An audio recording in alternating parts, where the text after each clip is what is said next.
Hola a todos, mi nombre es Yatzare, soy integrante de la página Un Mundo para Todos. Mi fondo de pantalla es la imagen que usamos como distintivo de la página, que son las letras V mayúscula, Y minúscula, S mayúscula, guión medio y T mayúscula en color blanco y un mundo color azul.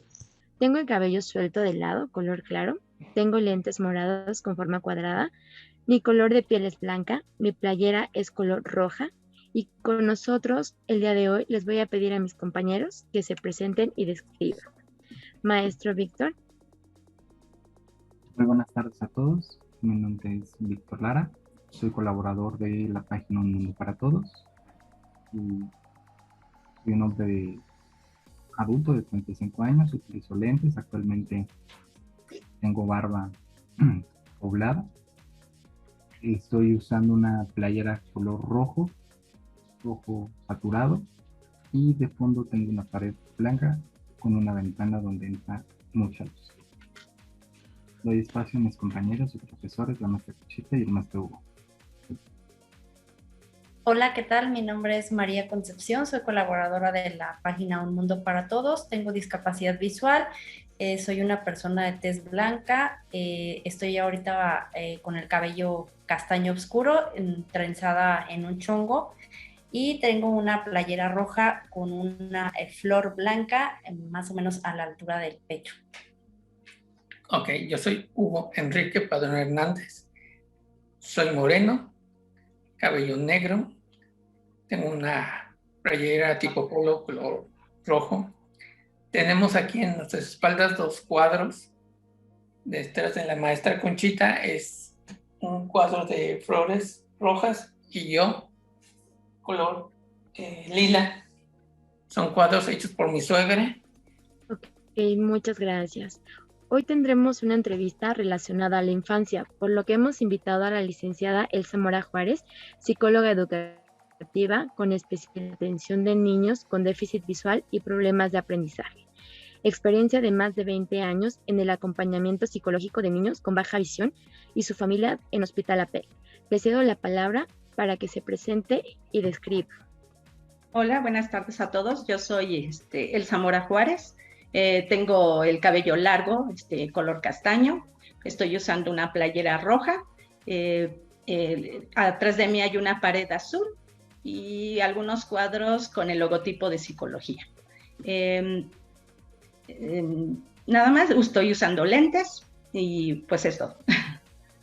Muchas gracias, licenciada. Y bueno, antes de empezar voy a citar una frase. Tal vez la infancia sea el terreno en el que intentamos determinar cuánto importamos y cuánto no. Un mapa en el que estudiamos las dimensiones y las fronteras de nuestra valía. Esta frase es de Edith Eger en el libro de la bailarina de Auschwitz. Hemos preparado una entrevista con la intención de profundizar sobre aspectos importantes de la infancia. Sabemos que es un tema extenso, pero hemos elegido las preguntas que hemos considerado más apropiadas. Y si me lo permiten, vamos a dar inicio con las mismas. ¿Considera que los programas pueden alterar la conducta de los niños? Y si es así, ¿cómo, licenciada? Ok. Mira, podemos decir que sí altera, pero va a depender de muchos factores, del tiempo de exposición a ciertos programas, del tipo de programa que están viendo los niños y de la edad del niño. Va a depender eso.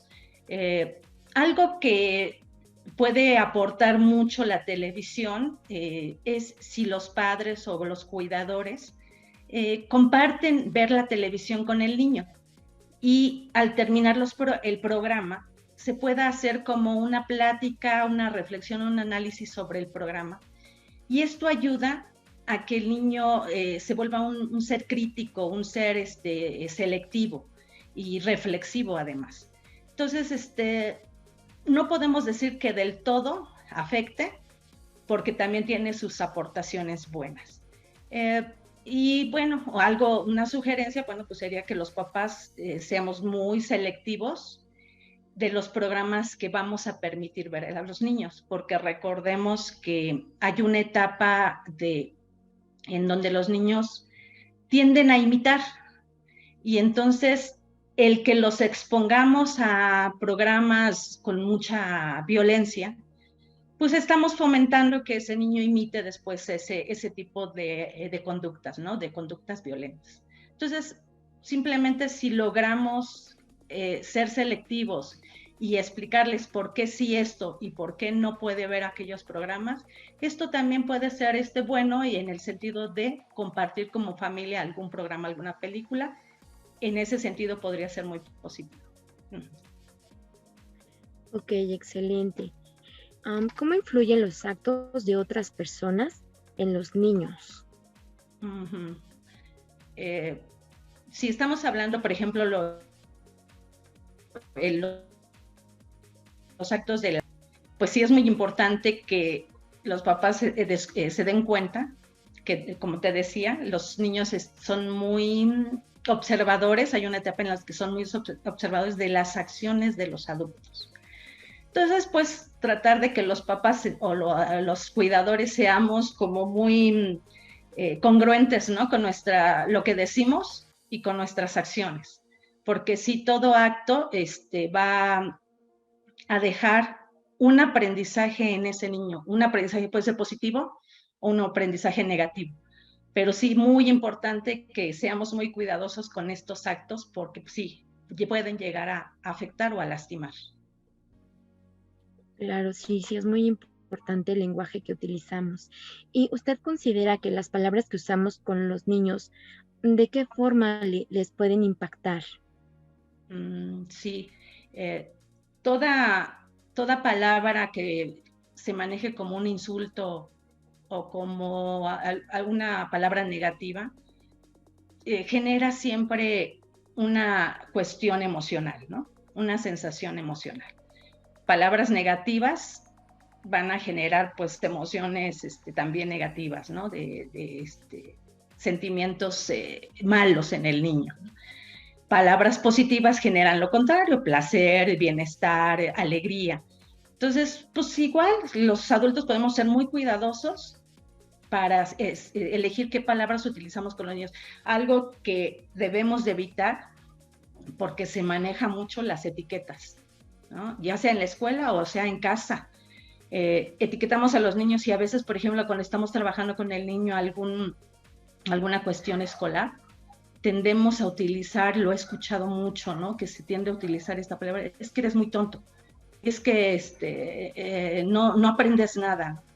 Y entonces esta situación, estas etiquetas, los niños pareciera como si terminaran creyéndosela, ¿no? Los encaminamos a que actúen conforme la etiqueta que les ponemos.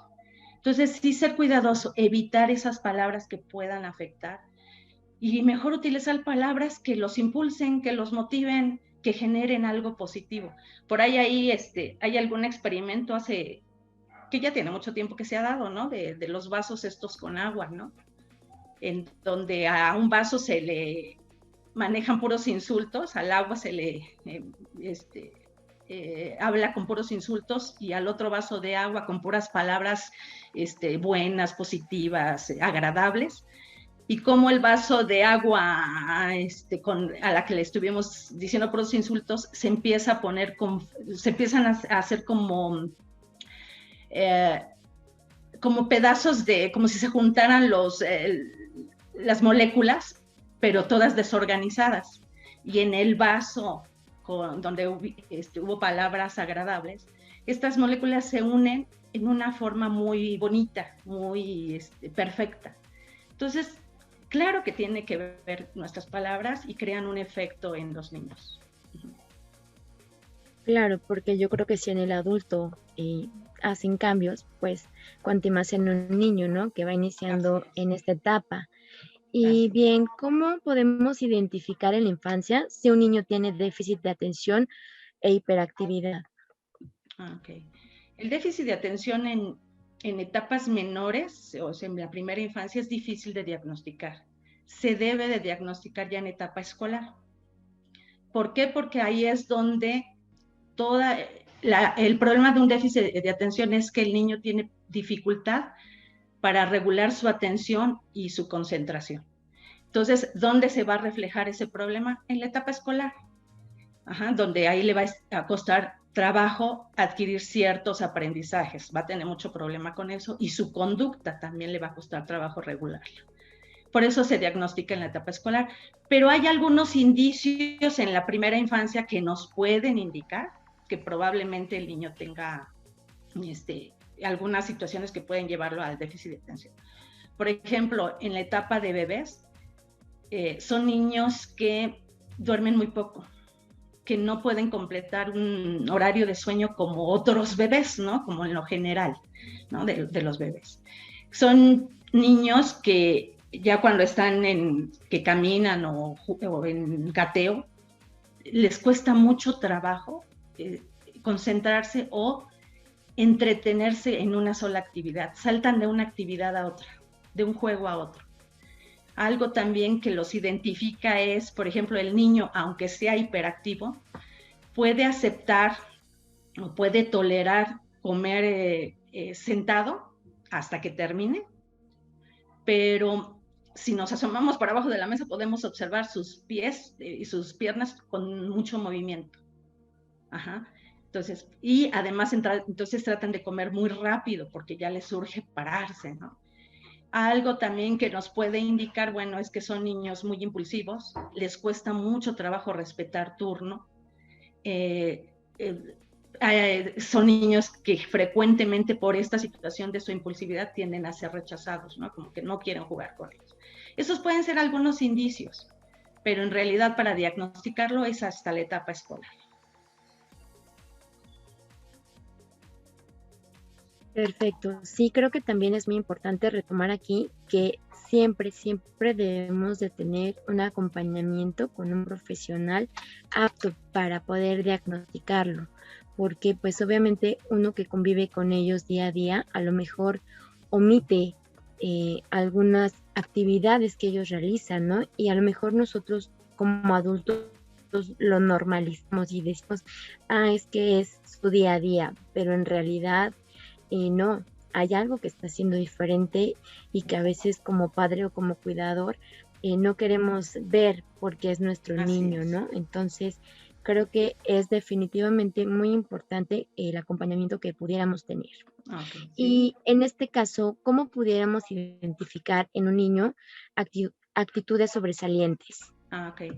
Sí, un niño que tiene aptitudes sobresalientes, podríamos decir que es un poquito contrario, ¿no? Aunque el niño con déficit de atención tiene mucha capacidad, ¿eh? O sea, no estamos diciendo que tenga dificultades para el aprendizaje, no es porque le cuesta trabajo regular su atención y su concentración.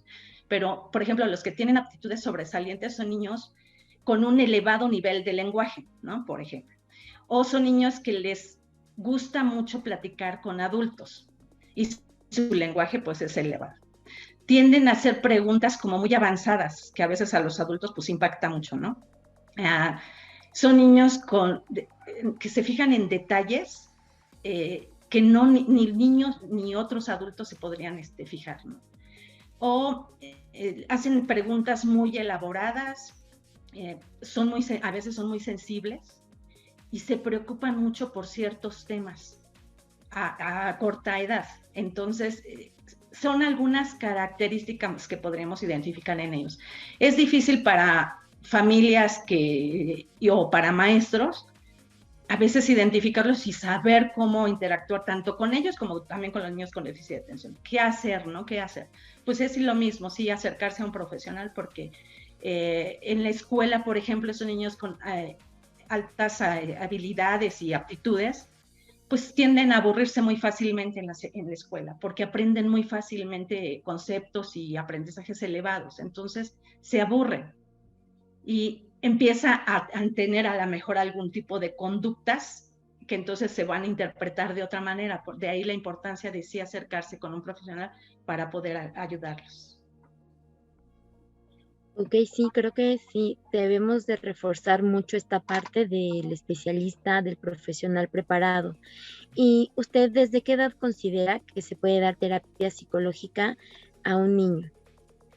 Sí, desde muy pequeño se puede trabajar ya con los niños, por eso existe la terapia de juego. Por ejemplo, con niños muy, muy pequeñitos de la primera infancia, pues se trabaja con juegos, con dibujos, con iluminar, con muchas actividades manuales en niños pequeñitos, manuales acorde a su edad. Niños más grandes que ya manejan un lenguaje, pues bueno, ya se puede trabajar platicando con él, pero también con muchas actividades lúdicas. Y una actividad muy buena que se desarrolla con los chiquitos que ya tienen lenguaje, pues es la lectura de cuentos, ¿no? Entonces, terapia desde la primera infancia se puede dar, trabajar con los niños. Ok, perfecto. Sí, creo que sí es importante no cerrarnos en el tema de que existe algún tipo de edad para poder atenderlos. Y bueno, sabemos también que no todas las etapas infantiles son como mágicas, ¿verdad? ¿Cómo pudiéramos identificar en este caso que hay una depresión infantil? Ok. Igual la depresión infantil es difícil de diagnosticarla porque si un niño empieza, una característica de la depresión, pues son niños que se vuelven muy irritables y entonces los papás lo interpretan como es irrespetuoso, está enojado, es grosero, ¿no? O empiezan a tener actitudes de baja energía, no quieren hacer muchas cosas, ya no quieren hacer sus deberes, y entonces los papás lo interpretan, es que es un niño flojo, ¿no? Así lo manejan. Pero no, o sea, realmente, probablemente el niño esté pasando por una etapa, un proceso de depresión, ¿no? ¿Por qué?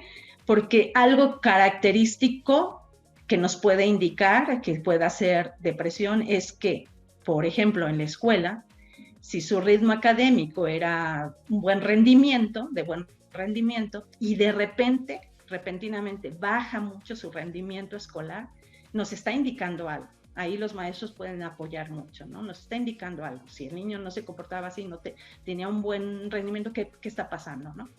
Y en casa, si el niño empieza a tener cambios de conducta, como a lo mejor ahora dormir mucho o dormir muy poco, comer mucho o comer muy poco, estar siempre irritable, a lo mejor empezarse a aislar, verle un semblante triste, pues es que entonces está pasando eso, ¿no? Puede ser una depresión, pero es igual, o sea, es el momento que detectamos esos cambios repentinos, de que ya pierde inclusive el deseo de seguir jugando lo que antes le agradaba tanto, entonces está pasando por un momento que debemos entonces igual recurrir a ayuda, ¿no? Sí está siendo el porcentaje muy alto de niños que están presentando depresión, mucha ansiedad, sobre todo, por ejemplo, ahorita en esta etapa del COVID, hay mucha ansiedad en niños, como en adultos, claro, ¿no? Pero bueno, en niños también está bien, sobre todo el encierro los está afectando mucho. Y entonces, pues es importante igual poner atención a eso y no dejarlo nada más en cuestiones de es flojo o es grosero, sino vamos a buscar qué más está pasando, ¿no? Entonces, recurrir al especialista. Uh-huh. Claro, y por ejemplo, usted nos comenta que esto de la pandemia, pues, ha creado como esta ruptura en el niño, me imagino que también, pues, en la forma en que está aprendiendo. Muchos niños, supongo, que no tienen como otro acompañamiento de otros niños. ¿Usted cree que tiene consecuencias que un menor conviva solamente con adultos? Sí, siempre, obviamente el que él no conviva con sus pares, con sus iguales, pues va a tener sus consecuencias porque el convivir con sus iguales implica que aprendes con ellos, aprendes a compartir, aprendes a convivir, aprendes a desarrollar habilidades sociales para ver cómo te comunicas con tus iguales, ¿no? Y esta parte no se da si estás siempre con un adulto, ¿no? Además el juego, ¿no? Te priva del juego entre iguales. Alguna vez platicando con un jovencito, un adolescente, le preguntaba yo sobre algunos juegos de su infancia y me decía, no, pues es que yo no jugaba. ¿Cómo que no jugabas? No, pues es que en mi casa siempre me tenían cuidado mi abuela y mis tías. No me dejaban salir y pues yo era el único niño. Entonces se perdió de toda esa convivencia y de todo ese aprendizaje que da la convivencia con sus iguales. Y muchos juegos no los conocías más que juegos electrónicos, los típicos que que cada vez se van modernizando más, ¿no? Pero esos juegos electrónicos, era su compañero ese juego electrónico. Se perdió de mucho y él mismo lo decía, ¿no? Me afecta mucho acordarme que no jugaba, ¿no?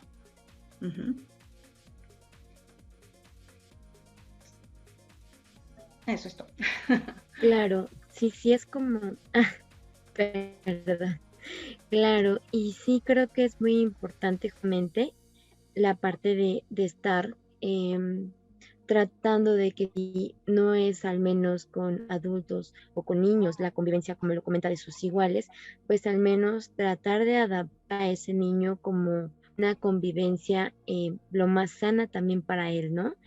Y, por ejemplo, hablando de estas diferencias que existen, retomando un poquito los efectos que trae un niño, ¿cómo podemos saber sobre la protección de los padres cuando un niño tiene o no tiene una discapacidad?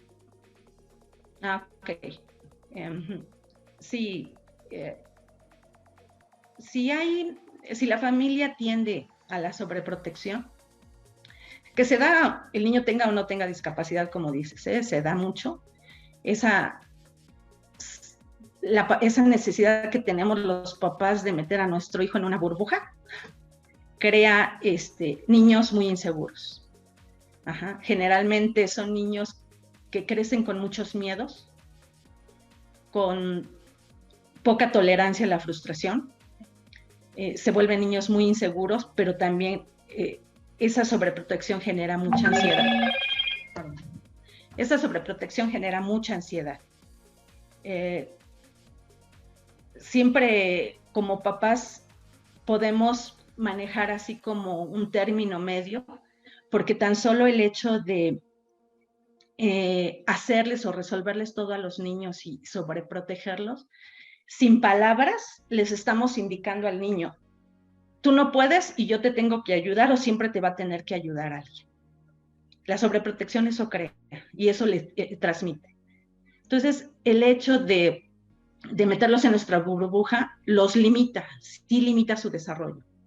Una sobreprotección, entonces, está evitando que ese niño sea responsable, sea independiente, crezca seguro.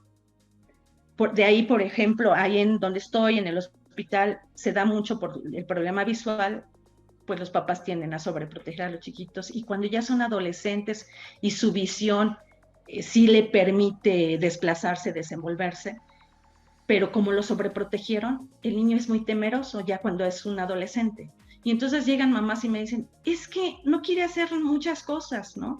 Es que no quiere salir por lo menos a comprar o salir a convivir o lo mando a la tienda y no quiere ir, ¿no? Claro, eso es muy normal porque si desde chico lo limitamos y le metimos tanto miedo con nuestra conducta, con nuestra actitud, pues cuando llega adolescente, pues no puede ser por arte de magia que cambie, ¿verdad?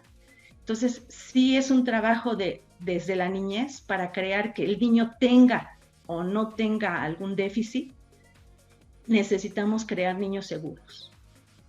Y eso se da en la medida en que los vamos motivando a que vayan avanzando por ellos mismos.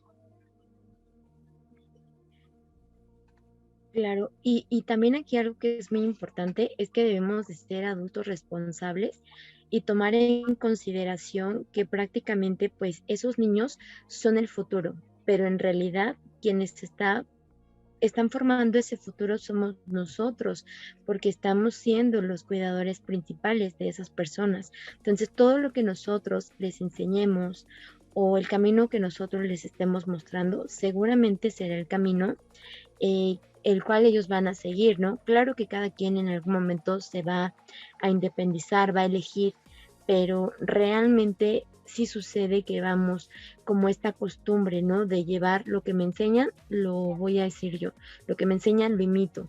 Y aquí yo quisiera hacerle otra pregunta, licenciada.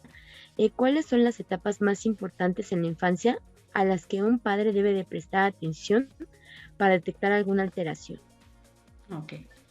Mira, todas las etapas son muy importantes, pero una que nos puede indicar que algo en su desarrollo está alterado pues es la primera infancia, ¿no? Estamos hablando de 0 a los 3 años. Los 3 años son básicos.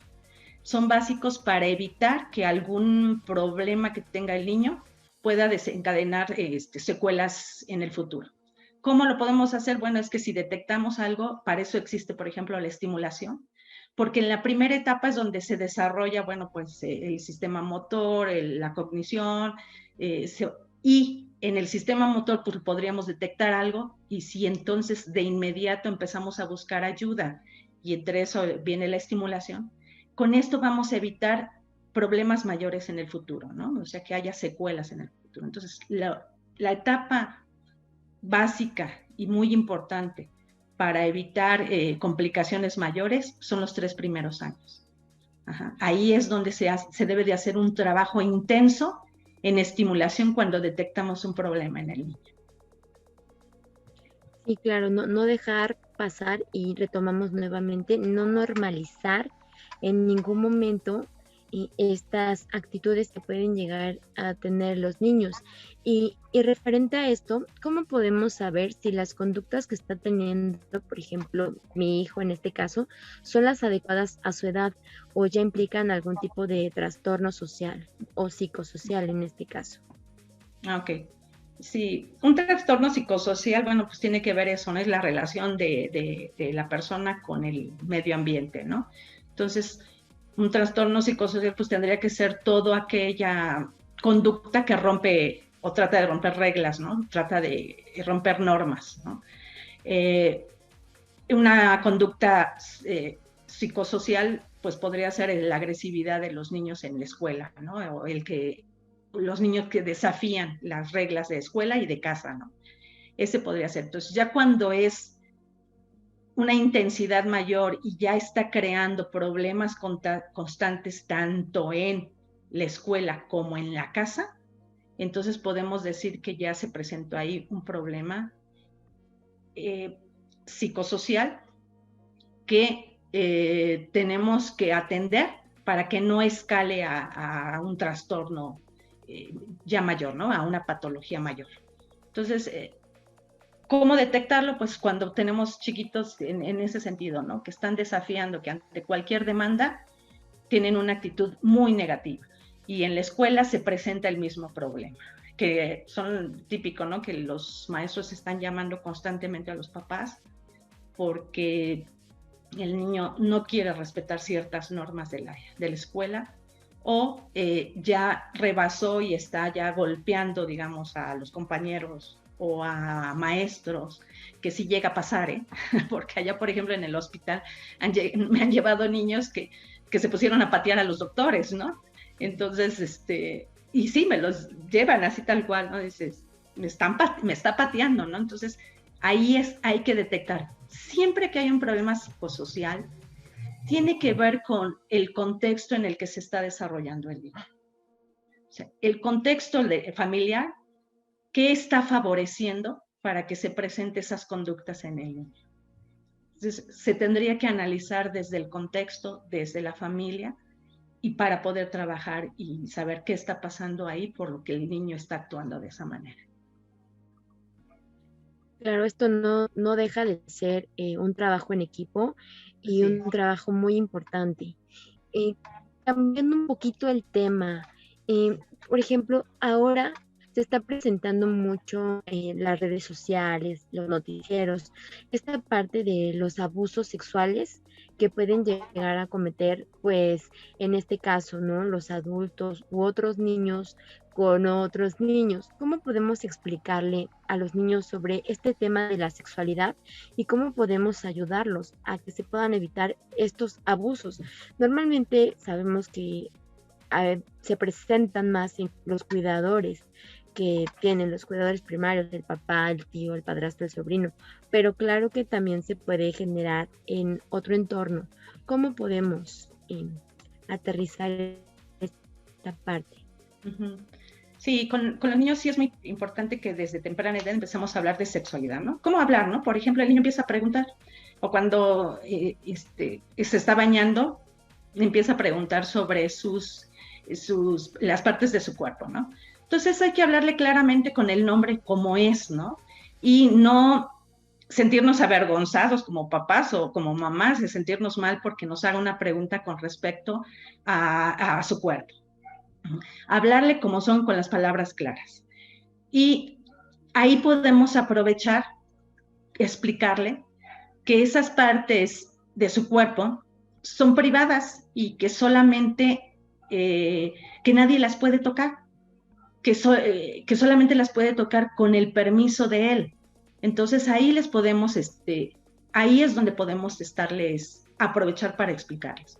Y es una manera que desde muy pequeños le empecemos a fomentar el que él entienda que su cuerpo es muy valioso y que merece respeto de los demás. Y entonces ahí empezamos, por eso la importancia de hablarle con las palabras claras, con los nombres que es de las partes de su cuerpo. Y más adelante entonces el niño seguirá preguntando sobre esta parte de la sexualidad y igual contestarle acorde a la edad del niño, pero sí hay que contestarle en específico lo que nos está preguntando, porque a veces queremos hacer como rodear, ¿no? Y pues no nos estaba preguntando eso, ¿no? Por ahí hasta hay un chiste sobre eso, ¿no? Que el niño está preguntando algo en específico y ya la mamá se fue o ya se espantó y se fue a imaginar la mamá otras cosas. Pues, ¿por qué está preguntando eso, no? Entonces, sí, ser muy específicos, contestarle, y a lo mejor el niño, si todavía tiene dudas, va a seguir preguntando. Y conforme vaya preguntando, le vamos contestando, pero muy claro y específico a lo que nos pregunta. ¿Sí? Y te digo, siempre hacerle hincapié en esta parte de que su cuerpo es muy valioso y que nadie lo puede lastimar ni tocar si él no da su permiso. Claro, creo que ya hasta ahora salió como un pequeño semáforo con círculos de colores que indican las partes del cuerpo que sí, que no, y aquellas que solo tú decides si así debe de ser tocado, y también la forma en que sucede. Y justo lo que me comenta, los adultos debemos de ser muy abiertos, debemos de quitarnos esos tabúes que de pronto nos rodean, de decir, ay, no no hay edad para explicarle a un niño sobre las partes de su cuerpo. Es muy importante lo que usted piense, lo contrario, que siempre digamos, en este caso, el nombre correcto a cada una de las partes del cuerpo. No estarles poniendo apodos, no estarles llamando con cariñitos, porque a veces cuando crecemos con este trauma, con ese miedo, con esa pena, y no queremos irnos a revisar, y qué tan importante es darle como esta parte, ¿no? Y bueno, digo, así como también les ayudamos y les explicamos a los niños cómo podríamos marcar límites en los actos de los niños. Ah, ok. Ajá. Sí, los límites siempre serán muy importantes. Y igual los límites deben de ser muy claros y específicos, porque los límites que la familia implementa para los niños en casa, al niño le dan un marco de referencia, así como hasta dónde puedo llegar. Aquí en mi familia se maneja estos límites, y estos límites, claro que crean valores, ¿no? Si todo límite va hacia la búsqueda de valores. Entonces, en los niños podemos explicarles muy claro, muy firme, en donde que les quede bien claro que no va a haber concesiones de acuerdo a lo que estamos explicando, que no nos va a rebasar el hecho de que él llore y entonces nosotros cedemos, sino que un límite se debe de cumplir. Y entonces se los explicamos de la manera más clara, ¿no? Por ejemplo, si en el niño nosotros acostumbramos, pues no sé, que comamos en familia y que a la hora de sentar, que todos nos debemos de sentar y no puede el niño estar separando y sentando y comer y le da un bocado y se regresa a ver la televisión. Entonces, lo que queremos como familia es comer todos sentados, se lo explicamos. A ver, en esta casa vas a tener que comer sentado. Ajá. Y hasta que termines, puedes pararte. Pero si te paras antes, quiere decir que ya estás satisfecho. Y entonces yo voy a recoger tu plato. Y si regresas a querer comer, pues ya no va a estar tu plato. ¿Y qué vamos a hacer? Bueno, pues que te vas a tener que esperar hasta la cena. Pero si el niño accede, pero al rato empieza, yo ya tengo hambre, yo ya tengo hambre, tengo hambre, y cedemos y le damos de comer antes de llegar a la cena, entonces él descubre que no es cierto, ¿no? O sea, lo que me dicen no es cierto, no son firmes. Entonces, siempre va a estar tendiendo a que se rompan esos límites. Por eso un límite tiene que ser muy claro, específico, en donde la mamá sí esté consciente de que debe de ser muy firme y no ceder. Y que después también hay otro tipo de límites, cuando se rompan, que el niño sepa que va a haber consecuencias. No estoy hablando de golpes, no estoy hablando, consecuencias pueden ser positivas o negativas. Por ejemplo, consecuencia positiva podría ser que ya le sobró tiempo para irse a jugar a lo que quería, ¿no? Negativa podría ser que, pues ni modo, hoy sí te perdiste el programa o sí te perdiste poder salir a jugar porque no completaste tal cosa. Entonces, ser muy firmes en los límites que pongamos, eso a los niños les da mucha seguridad. Les da el sentido de pertenencia a esa familia. Esa familia les marca un marco de referencia, y eso les ayuda a los niños a decir, ya sé que hasta aquí puedo llegar en mi casa. Y eso para él es pertenecer a esa familia y conocer que en mi casa se manejan estos límites porque esta familia tiende hacia estos valores. ¿Sí? No sé si me expliqué. No, súper claro, la verdad es que sí, creo que está como muy mencionada esta parte de que los niños no te tomen la medida, porque en efecto, los niños están aprendiendo, o sea, nosotros somos como ese vínculo que los va a conectar ante sus actitudes, sus actos, sus acciones, valores, responsabilidades, y creo que aquí, bueno, voy a complementar mi comentario con una jugamos adultos en la vida de los niños, porque efectivamente yo quiero marcar un límite, pero no quiero como rebasar, ¿no? O sea, no ser como un adulto abusivo y no causarle un trauma, pero también debo de equilibrarlo con no ser permisivo y con no permitir que el niño se nos vaya, dicen por ahí, ¿no? Porque pues obviamente hay que encontrar el punto exacto para poder saber cuál es mi papel y cómo lo puedo intervenir para con el niño. Así es, así es. Entonces, bueno, ¿qué pasa con estos adultos que tuvieron una infancia difícil? Que ellos pueden tener patrones sanos para los niños o definitivamente van a crear nuevamente este ambiente de un niño que va a crecer con los mismos antecedentes que el niño que yo fui. Okay. No necesariamente. No podemos decir que infancia es destino, ¿no? O sea, no. Hay adultos que tuvieron una infancia, como dices, muy difícil, pero que desarrollan una gran resiliencia, ¿no? Y además son muy reflexivos. Y entonces esto los lleva a desarrollar otras herramientas, muchos recursos que los hagan ser buenos guías, ¿no? O sea, realmente ser buenos guías para buenos padres, para esos niños que los van a seguir como modelo, ¿no? Sí, estos adultos, a veces muchos de ellos, gracias a que desarrollan esa gran reflexión y esos recursos, sí intentan, por ejemplo, buscar ayuda profesional para que no se repita lo que ellos vivieron. Sí es cierto que hay mucho eso de se repiten historias, ¿no? O sea, sí hay mucho de eso, pero no necesariamente tiene que ser así. Sí puede haber ese cambio. A veces cuando se trabaja con estos adultos, sí se les maneja, tú puedes cortar ahí, o sea, ahí puedes cortar esa historia de vida que tuviste, no tiene que repetirse, tú puedes cortarla, y entonces se trabaja en eso. Pero sí, hay de todo, pero hay personas que han tenido infancias tremendas y sin embargo pueden ser buenos guías, buenos seres humanos que transmitan valores a las nuevas generaciones. Y eso es lo que sería el ideal, ¿no? Ese sería el ideal.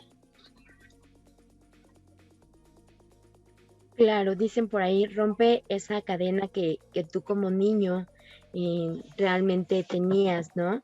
Y obviamente pues ahora como adulto justamente pues intentas prepararte y ser una mejor versión de ti y con ello pues tratas de buscar como este apoyo para también ser tú como un buen ejemplo, digámoslo así, ¿no? Hasta nos lo dicen, tú eres el ejemplo de fulanito de tal y casi siempre traes como este peso de alguien antes de ti, ¿no?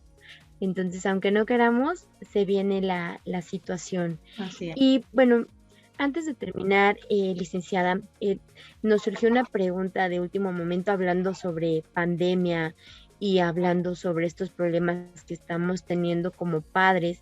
El hecho de que algo muy importante es que muchos padres, muchos cuidadores ahora están en casa, ¿no? Realizando sus actividades laborales en casa.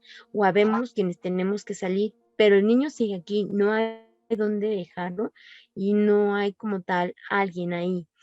Ahora hay unos dispositivos que nos sirven como, pues de alguna forma, para que los niños sean como cuidados por ese dispositivo, ¿no? El celular niñera. ¿Qué opinas sobre estas aplicaciones que ahora están como, dicen por ahí, a la moda, pero quién sabe si nos acomoda? Sí, claro, es muy complicado ahorita lo que se está viviendo en muchos hogares, que debido a que no se acostumbraba a esa convivencia diaria de tantas horas, y ahorita que se tiene que dar por la pandemia, está afectando mucho los ambientes familiares. Y sí he visto como mamás, papás, muy fácilmente, pues dicen, es que, pues para entretenerlo, que esté ahí con el celular, ¿no? ¿Cuánto afecta? Pues sí, es lo mismo que la televisión, va a depender del tiempo de exposición, va a depender de cuestiones de qué programitas ahí o qué aplicaciones ahí en el celular le están permitiendo ver al niño, ¿no? Va a depender de eso. Como es parte, esta tecnología es parte ahorita, es la moda, es parte de lo que estamos viviendo, es como si los niños ya hubieran nacido con ese celular y desde muy pequeñitos lo saben utilizar, lo saben manejar mejor que uno, o sea, realmente son muy hábiles con esa tecnología. Tampoco la podemos negar, pues ni modo, o sea, sí la tienen que ocupar, porque es lo que ahorita les tocó, es lo que están viviendo, ¿no? Pero sí podemos ser muy igual, como papás selectivos, restringir tiempos y ofrecerles algo. Eso es lo difícil, ofrecerles. Algo que quería yo comentarles, hay una etapa en la que los niños manejan lo que le llaman juego de roles, en donde empiezan a imitar lo que hacen los papás, por ejemplo, lo que se dedica a la mamá, lo que hace el papá en casa. Y entonces ellos van a reproducir, porque es una manera de identificarse con sus cuidadores, van a reproducir lo que están haciendo los papás en casa. Y eso que decías del celular, pues es también parte de lo que están viendo en casa, ¿no? Si ven al papá todo el tiempo con el celular, a la mamá todo el tiempo con el celular, pues también igual están reproduciendo. Pero también otra cosa muy importante, si están viendo en casa comportamientos agresivos, todo esto por ahorita, como dices, de la pandemia, que eso se está agudizando, y los niños están en formación, pues para ellos se les hace como de lo más normal, ¿no? Así es la convivencia en mi familia, ¿no? Así creen que así debe de ser. Y se les hace de lo más normal al reproducir roles. Entonces, algo que los papás los invito a que hagan, y si tienen hijos pequeños, pues que observen mucho a qué juegan sus hijos, ¿no? Y entonces ahí se van a dar cuenta si mucho de ese juego es porque están reproduciendo lo que los papás dicen y hacen. Y puede ser que ahí se puedan observar los papás. No sé si contesté tu pregunta. Claro que sí, nos queda muy claro y aparte yo creo que nos llevamos una tarea muy importante como cuidadores, justamente retomando esta parte del juego, ¿no? Incluso ya existe la terapia del juego para poder identificar justamente estos patrones de nuestros niños que están jugando, por qué están jugando, qué están haciendo, tienen la capacidad de seguir reglas, en qué momento las rompen, en qué momento pueden ellos interactuar, en qué momento no, a qué hora. Y justamente todo el juego se basa en la vida del niño, desde marcar límites, darle órdenes, decirle hasta aquí sí puedes, hasta aquí no puedes, puedes ser líder o sencillamente sigues indicaciones, ¿no? O sea, todos estos comportamientos que los niños van desarrollando en el juego es tan importante y a veces decimos, no juegues, siéntate, cállate, no hagas ruido, no rompas, pero yo siempre digo, ve y rómpelo, porque se puede comprar. Ve y hazlo, ve y toca y experimenta, pero siempre, siempre bajo la observación, bajo la tutela de un adulto, que obviamente al final del día es un guía, es la persona que va a encaminar a ese niño a una etapa adulta sana, que es yo creo que la finalidad que todos buscamos. Y claro, sí, creo que jugamos un papel muy importante como adultos y tenemos una tarea muy importante. Y para terminar con las preguntas, licenciada, yo quisiera preguntarle o pedirle más bien, ¿qué mensaje puede darles a los adultos que han olvidado que fueron niños? Esto con la finalidad de tener presente la importancia y la responsabilidad que tienen para con los infantes que están bajo su cargo. Aquí te voy a platicar nada más una anécdota entonces. Mira, ahí donde trabajo llegó una mamá para platicarme que ahora que estuvieron encerrados, se dieron cuenta que podían hacer muchas cosas dentro de casa, ¿no? Dice, tenemos un patio muy pequeño. Dice, y iba a ser cumpleaños de mi hijo y en otras ocasiones le hubiera hecho yo una gran fiesta. Pero esta vez no se podía y entonces simplemente compré un pastel pequeño y nos salimos al patiecito a compartirlo y después se me ocurrió pintar en el patio un avión, lo que antes jugábamos, ¿no? Y se me ocurrió enseñarle a que aprendiera a jugar avión. Y descubrió esta mamá, así me lo platicó, descubrí que no necesitaba gastar, que no necesitaba comprar juguetes, que no necesitaba haberle hecho la gran fiesta para pasárnoslas tan bien. Nos la pasábamos jugando avión. Y el niño aprendió, se divirtió y además el juego del avión, por ejemplo, bueno, pues tiene que ver con coordinación, con desarrollo motor, con motricidad, entonces le ayudó en todos los sentidos, ¿no? Entonces, esto es lo que nos falta como adultos nada más, pues creatividad. Yo les decía, si llegas muy cansado de trabajar y tu niño te pide jugar, ¿qué pasa si te tiras en el suelo a descansar, pero te pones a jugar carritos con él en el suelo, ¿no? ¿O qué pasa si igual pones un tapete y te tiras ahí y se ponen a armar un rompecabezas en el suelo y tú estás descansando, pero nada más que al mismo tiempo estás interactuando con el niño, ¿no?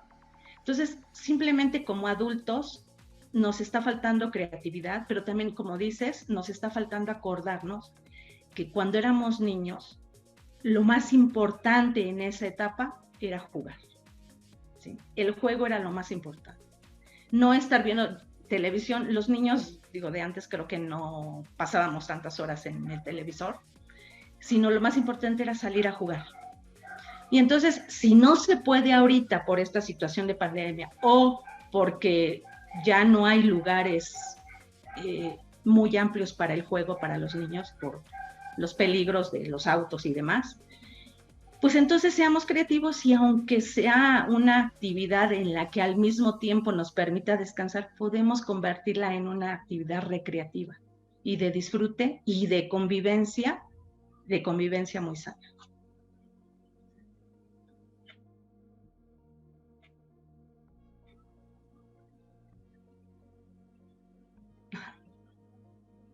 Sí, claro. Que es importante, bueno, ojalá que en algún momento otros se den la oportunidad de realizarla cuando lo consideren apropiado. Tenemos un objeto en este momento que hemos convertir. Hoy vamos a convertir ese objeto que tenemos. Entonces, antes de continuar, les voy a pedir a todos que nos ayuden mostrando pues lo que es el juguete que hemos seleccionado de nuestra infancia.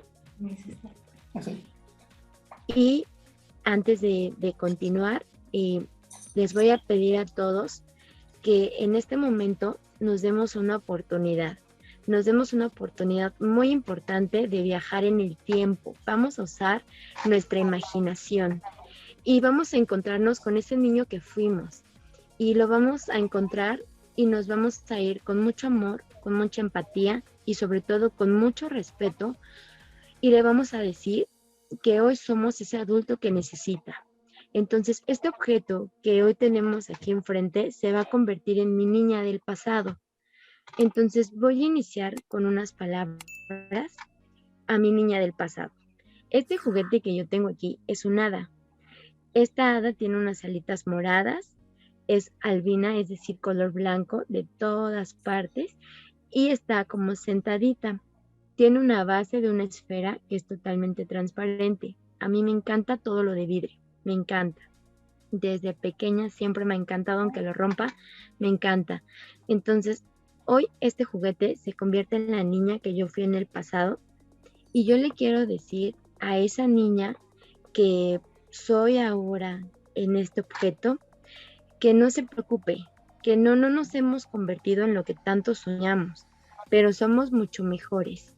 Y entonces hoy la voy a abrazar y le voy a pedir que no tenga miedo, porque todo va a salir bien, porque ahora estoy aquí.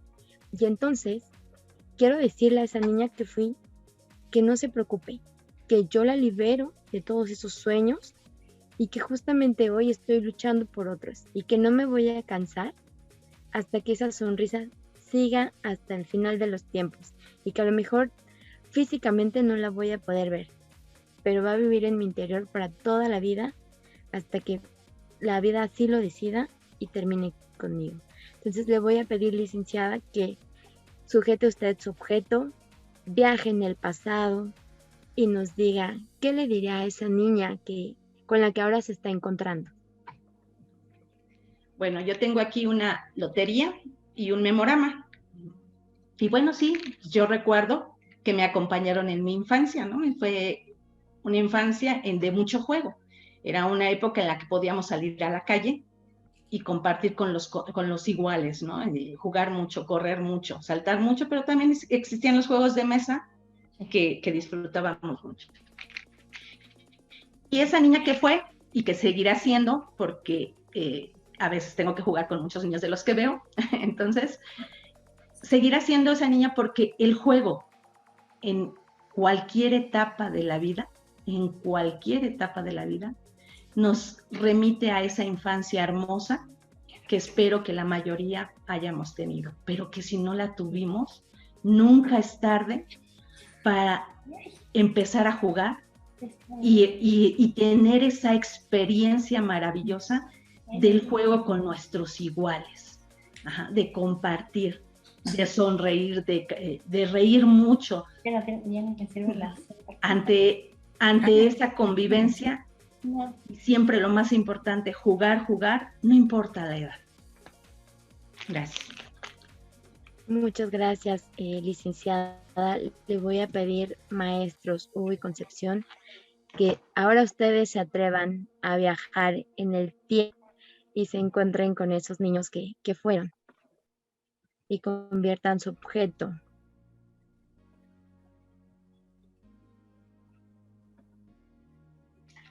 Ya. Bueno, les quiero presentar a Isela. Es una muñeca que la voy a voltear tantito de cabeza para explicarles a las personas que no ven. Tiene unos huecos y a las personas que vemos, tiene unos huecos de madera. Siempre me gustó, por eso me la regaló una persona. Y bueno, acá Hugo está utilizando de modelo a Isela. Y bueno, tiene su vestido azul. A mí siempre me ha gustado mucho el color azul, aunque tenemos discapacidad, pues los colores nos dan cierta imagen,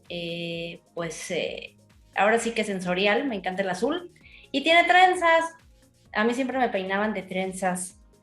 Entonces, pues hoy quiero decirle, Isela, logramos nuestras metas.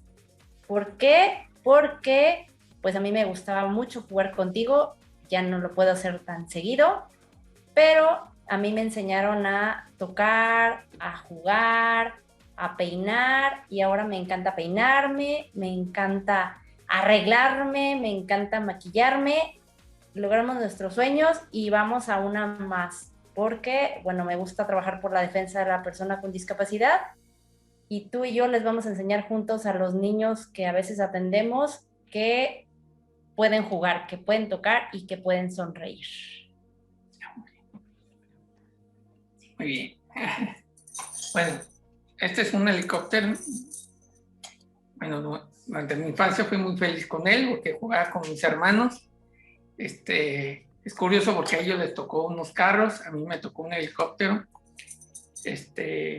Fue muy padre porque fui el único que podía volar.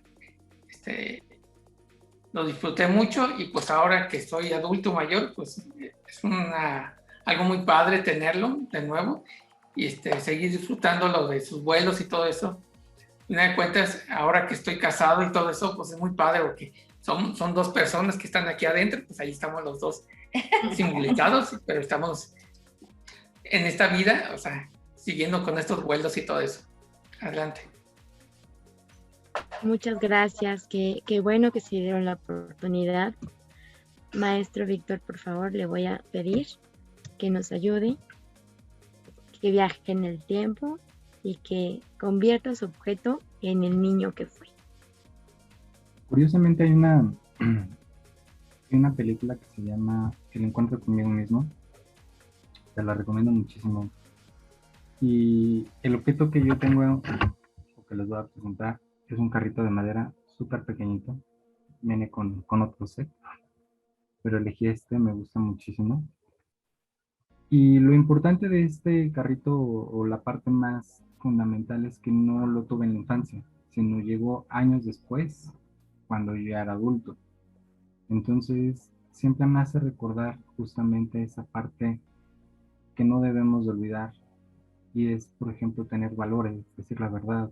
También es bueno aceptar los miedos cuando somos niños, poderle contar a alguien de confianza cuando tenemos temor.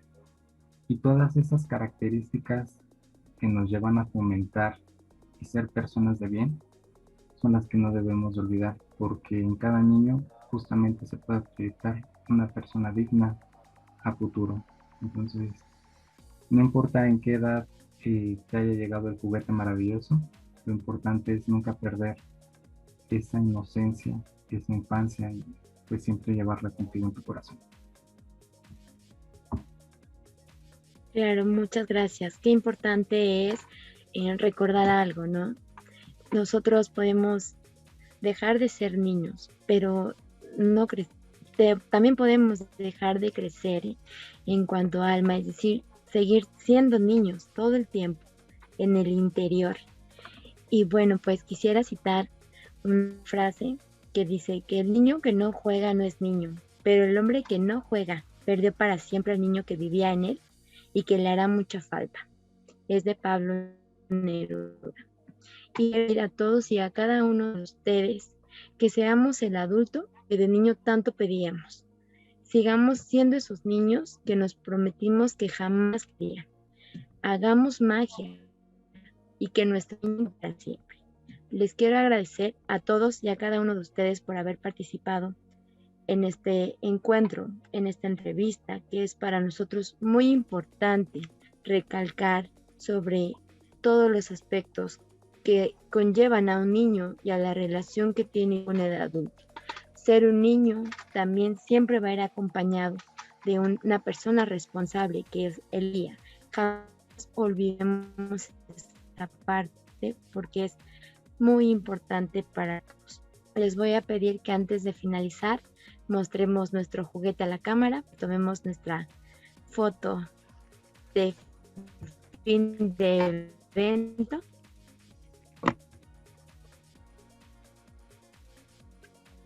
Y les voy a pedir que sonrían. Ok, denme unos segundos porque estoy capturando las imágenes.